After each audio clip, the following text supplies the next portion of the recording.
Hola jóvenes, este video será continuación de uno de los temas que ya expliqué la semana pasada, donde hablaba sobre las posturas que nos permitían entender o comprender el origen de la vida en sociedad.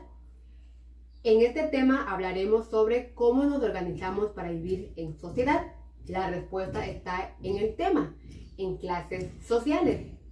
Pero antes de poder hablar sobre la definición y cómo se dividen las clases sociales, hablaremos un poquito acerca de la historia o el origen de las clases sociales. Y todo se remonta en el Paleolítico, que básicamente estos nómadas se encargaban de alimentarse de la caza y de la recolección de frutos, hierbas, raíces, que también realizaban sus propias herramientas y trampas. Otra característica importante de este periodo es el periodo de glacial, en donde se descubre por primera vez el fuego, que va a ser como una herramienta, por decirlo así, importante para ellos, porque se hablará de como un camino hacia la socialización. Este camino, este paso, la socialización, se habla de un acercamiento tanto intergrupal como grupal de otras tribus, en donde para poder sobrevivir una tribu con la otra tenían que trabajar en equipo, y esta conexión de grupos hace que intercambien tanto prácticas y conocimientos que ya tenían o más bien iban desarrollando para poder empezar a cazar animales ya de gran dimensión, es decir, en ejemplo el mamut, porque justamente en esta época hay escasez de alimentos, entonces tienen que trabajar de manera grupal para poder sobrevivir. No podemos decir que exista como una división de clases sociales porque los grupos son muy pequeños, es decir, no puede trabajar una tribu para otra tribu. Es necesario trabajar en equipo para poder sobrevivir, que básicamente era este momento, ¿no? Además, en este periodo surge una palabra, un concepto nuevo que es jefatura. Más bien, ¿quién era el jefe? Bueno, el jefe era el líder, era el capaz de poder cuidar la tribu de los peligros externos. Y bueno, ya para finalizar esta época del periodo glacial o la era de hielo, que también se conoce, empieza a derretirse los hielos. Además, por la irresponsabilidad de los nómadas, empieza a incendiarse los bosques. Ellos tienen que trasladarse a ocupar un espacio en las costas, alrededor de las costas.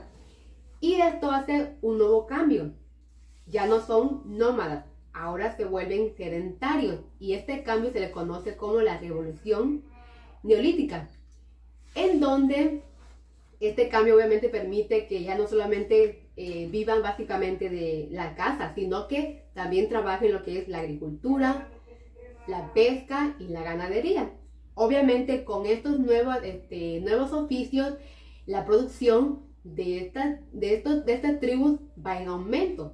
Por lo tanto, al aumentar la producción, al aumentar las cosechas, se pueden dar el lujo de poder resguardar sus alimentos en temporadas de sequía o de invierno.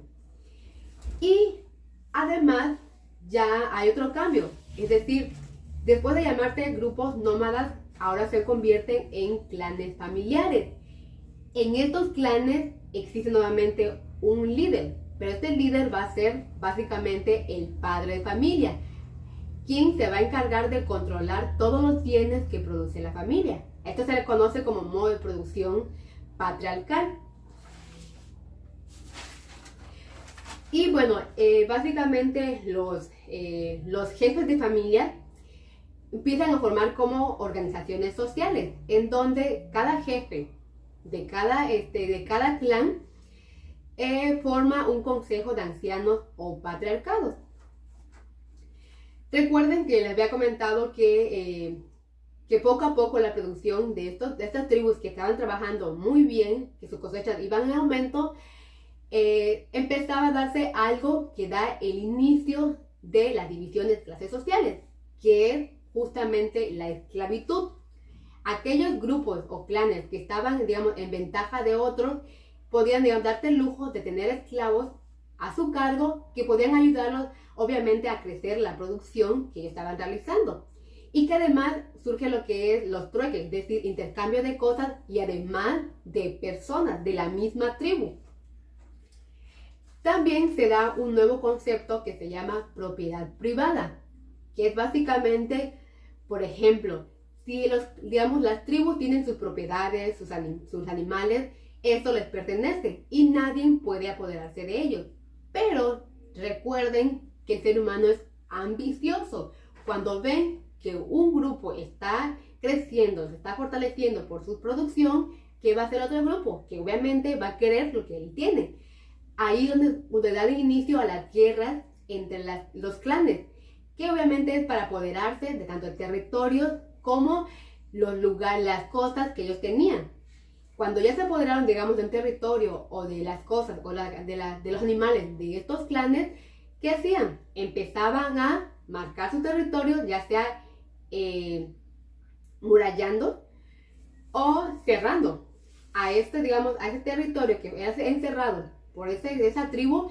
Se conoce por primera vez como ciudades y surge por primera vez lo que es el Estado, en donde la autoridad, el jefe máximo, controla esta ciudad y que a raíz de todo eso se da como que el inicio de hablar de divisiones de clases sociales. Y bueno, se preguntarán en dónde surgió esas murallas o esas ciudades. Pues básicamente es en Mesopotamia, en la India, en la China, en Sumeria y otros lugares en donde se asentaron los sedentarios. Que obviamente es donde se da lo que es la revolución neolítica.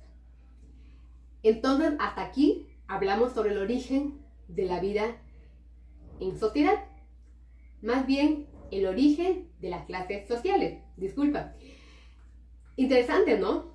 Bueno, en otro momento hablaremos sobre la división de las clases sociales y un poco acerca del concepto que seguramente ustedes ya tienen noción de lo que estamos hablando.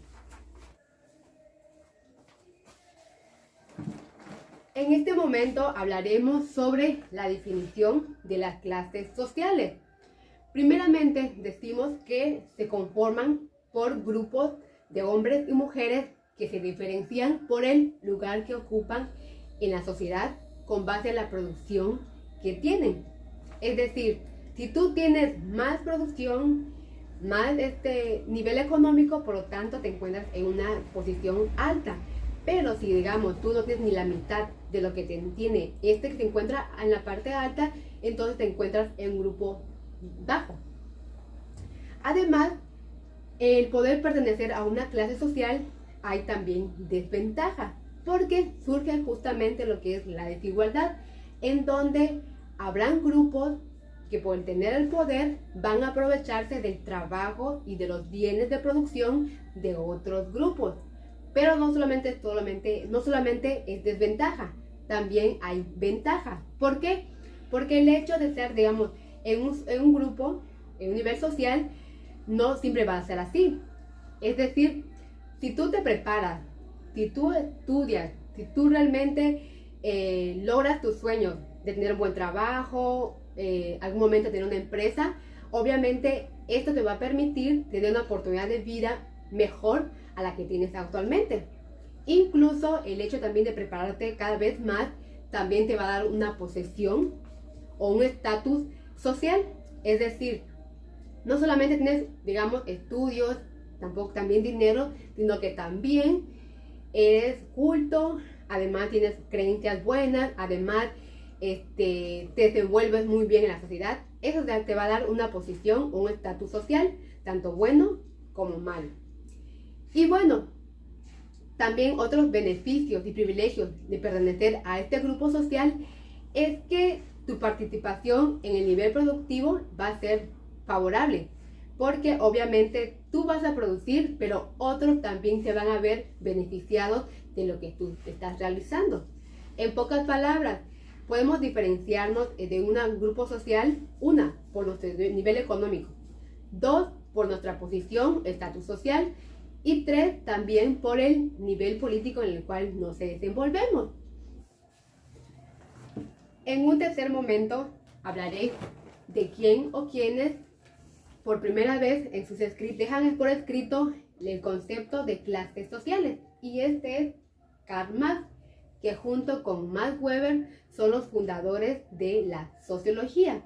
Pero en este caso Karl Marx es el que en sus escritos define, más bien dice que la clase social surge a partir de la división del trabajo. Por lo tanto, él divide a la sociedad en dos grupos, en alta burguesía y proletariado. La alta burguesía era la encargada, o más bien los dueños de la producción, y eran los que se encargaban de explotar a los trabajadores.